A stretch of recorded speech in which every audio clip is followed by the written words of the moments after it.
Hi, everybody. I hope most of you are gearing up for a long weekend with family and friends. Maybe some barbecues, road trips, or fantasy drafts. But I wanted to take a moment to talk to you about the real meaning of Labor Day, a day we set aside every year to honor the hard-working men and women who fought for so many of the rights that we take for granted today. The 8-hour workday, 40-hour work week, weekends, overtime, and the minimum wage. Safer workplaces, health insurance, Social Security, Medicare, and retirement plans. All of those gains were fought for and won by the labor movement.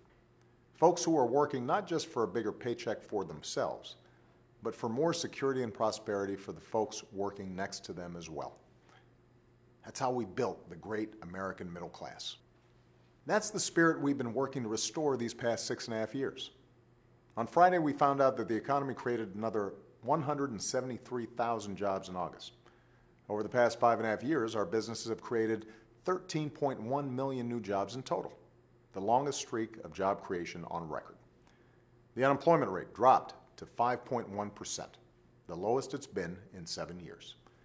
The American auto industry is on track to sell more cars and trucks this year than it has in more than a decade. 16 million Americans have gained the security of health insurance. 17 states and about 30 cities and counties have raised the minimum wage. And we've proposed extending overtime protections to as many as 5 million Americans. All of that is progress. Now this month, Congress has an opportunity to continue that progress. As always, the deadline for Congress to pass a budget is the end of September, every year. This is not new. And if they don't, they'll shut down the government for the second time in 2 years. At a time when the global economy faces headwinds, and America's economy is a relative bright spot in the world, a shutdown of our government would be wildly irresponsible. It would be an unforced error that saps the momentum we've worked so hard to build.